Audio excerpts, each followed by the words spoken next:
sana. Thank you, Governor. My brother, Governor of Siaya. Bas.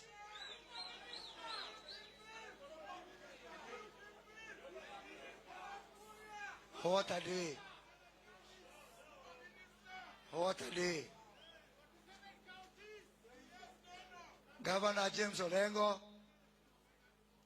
Your Excellency, my brother, the only youth leader of Siaya County,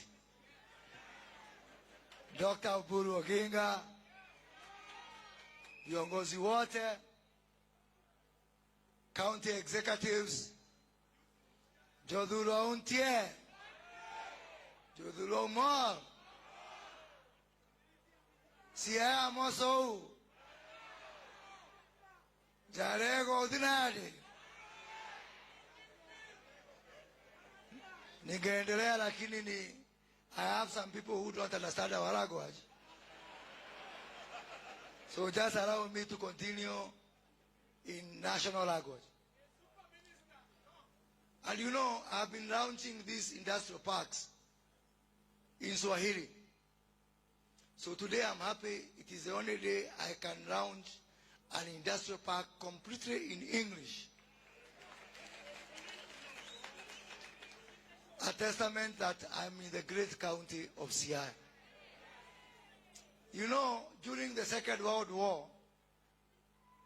there used to be fighting between, let us say, Germans and the British.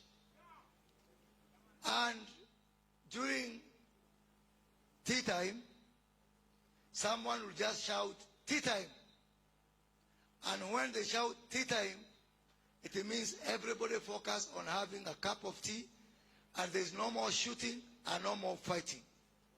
Today, I'm in Siaya to shout, tea time. That there comes a time when we put our differences aside and focus on what unites all of us.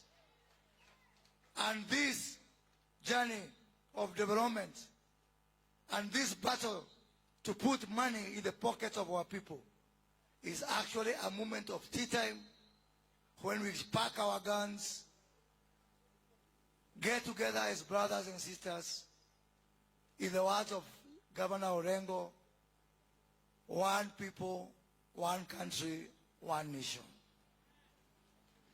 I am here today to culminate a very busy week and very fruitful week, which started in the plains of Laikipia, a county which brings together all communities of this country, from Kikuyus to Luos to Maasais to Turkanas to Pokots, on Monday. On Tuesday, we were in Nyatike, in Migori County, launching a similar industrial park. And yesterday, I was in Kisii, launching another park there in the land of bananas. And today, I came to the land of Jaramogi, and the land of Obama, and the land of Baba.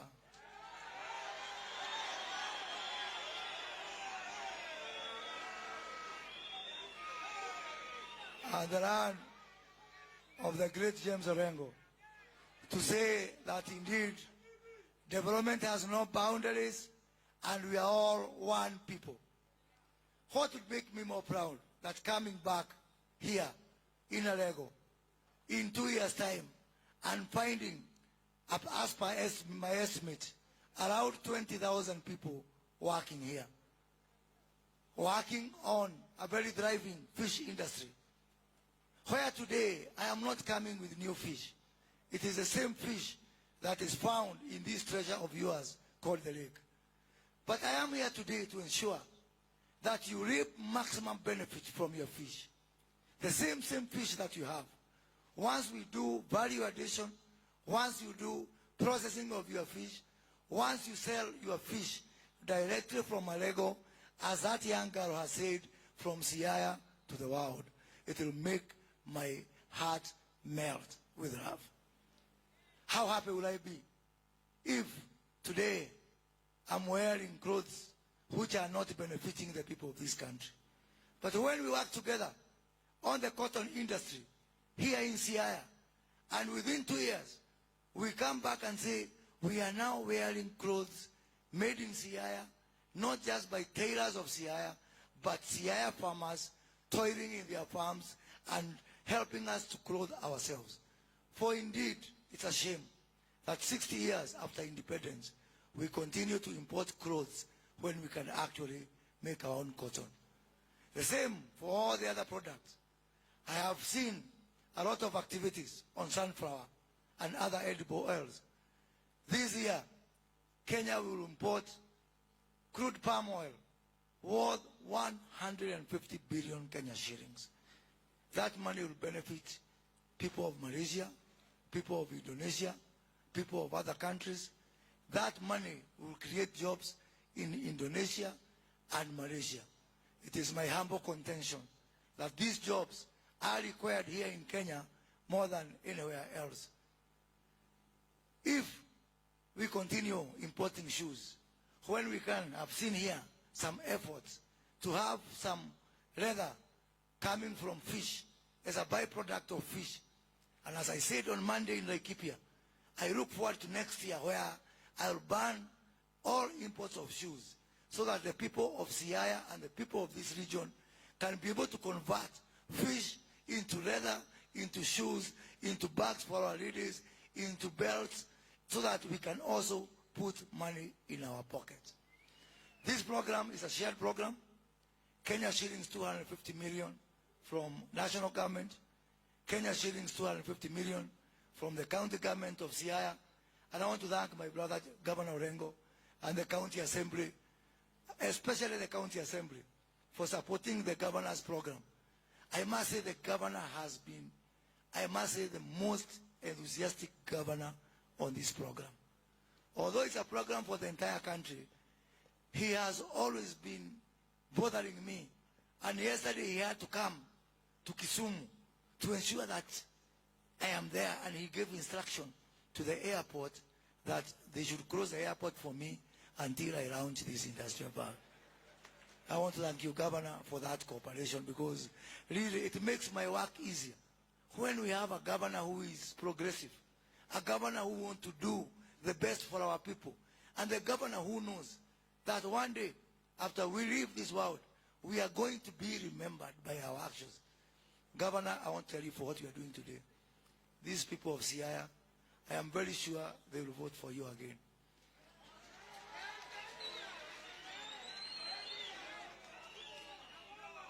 But that is not important. What is important is whether they vote for you or not. Me and you, we have got very high chances of seeing the kingdom of heaven because of what you are doing today. And I'm very, very, very, very, very, very proud of that. So guys, let us work together to uplift the lives of our people. Hakuna uchaguzi mwaka huu na hakuna mwaka ujao. So can't we keep ourselves busy by focusing on development? Then when the next election comes, we decide now, tea time is over, we go back to those other things. And if possible, even those ones, we leave them behind and we forge together as one united nation.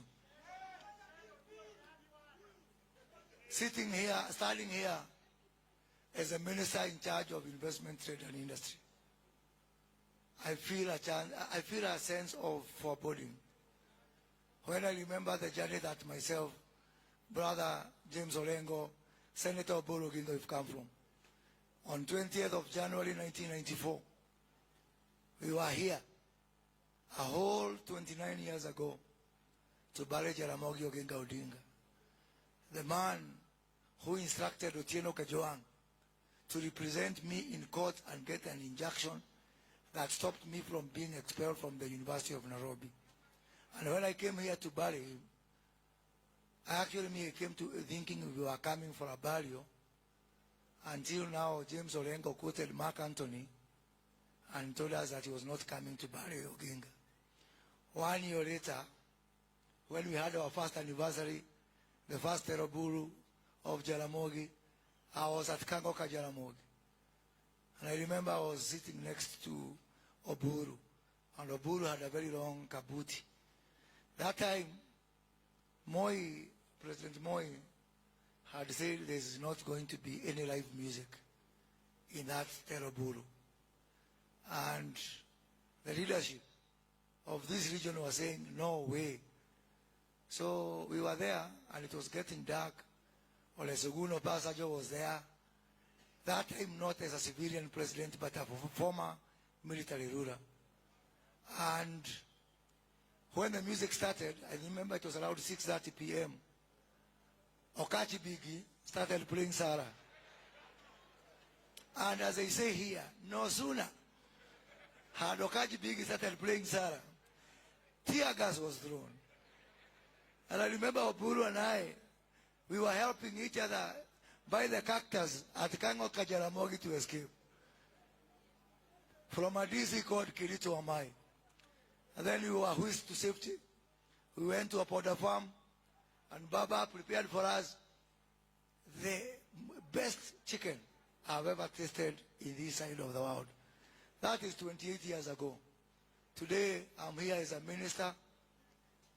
Orengo is here as a governor of Siaya. Oburu Oginga is here as a senator. And Makamu is an ordinary citizen.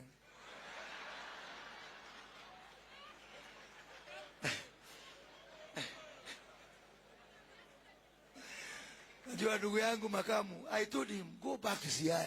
You are spending too much time in Kisumu. Sasa ona sasa. But he's a good friend of mine, and he calls himself my ambassador at large in Siaya and Kisumu counties.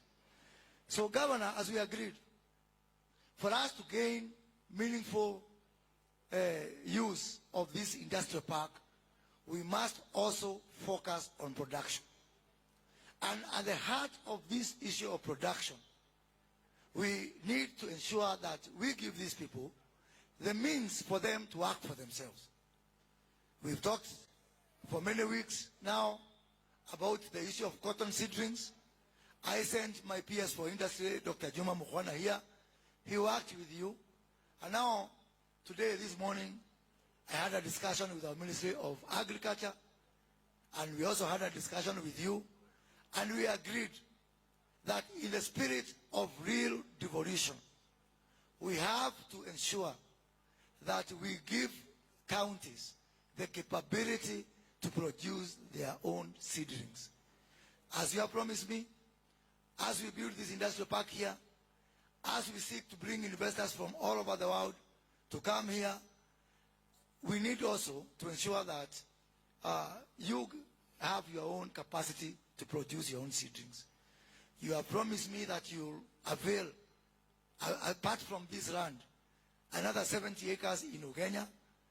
Our Department of Agriculture, our Kenya Plant Health Inspection Service, KEFIS, our Kenya Agriculture and Livestock Research Organization, CALO, our Kenya Seed Company, they will come to you from next week to start working on a farm for multiplication of cotton seedlings, of sunflower seedlings, of our avocado seedlings, so that next year you don't have to wait for me to come and bring them, because you can be able to do it here.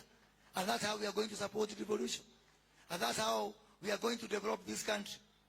On top of that, once we finish this industrial park, one of the state corporations in my ministry, called Kenya Development Corporation, is the one which is going to be here to operate this center. But most importantly, they will come with money. They will come with money to give credits to these people, to give them credit so that they can be able to buy inputs, to give them credit so that they can be able to do their own value addition, and also to bring money to buy equipment. We are going to buy equipment on a model we call common user facilities.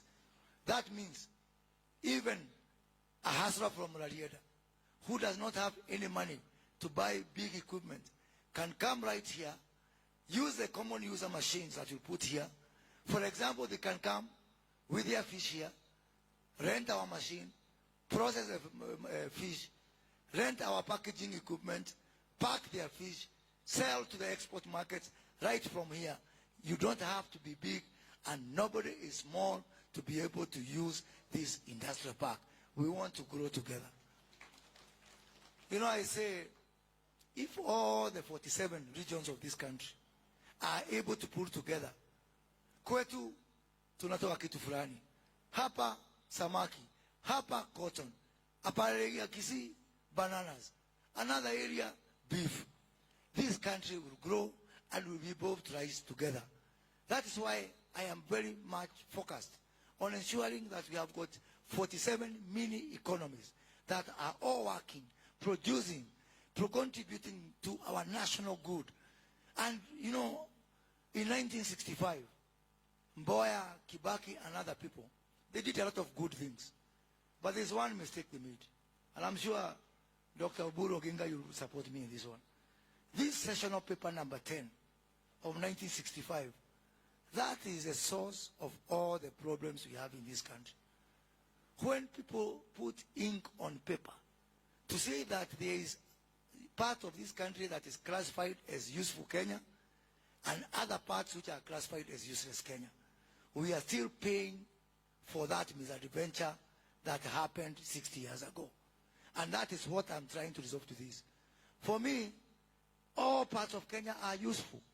There is no one part of Kenya that is useless, because we are contributing with your fish, with your cotton, with your sunflower, with your avocados. Are you not shareholders?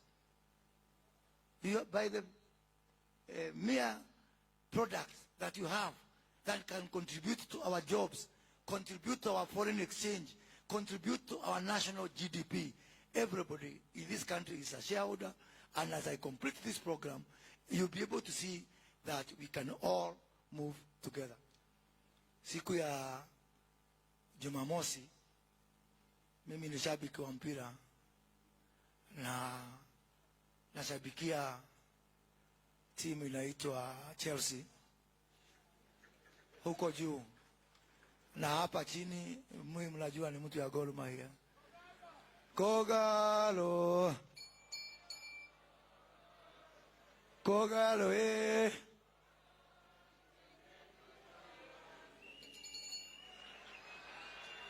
Asante sana na Mungu awabariki. Thank you very much.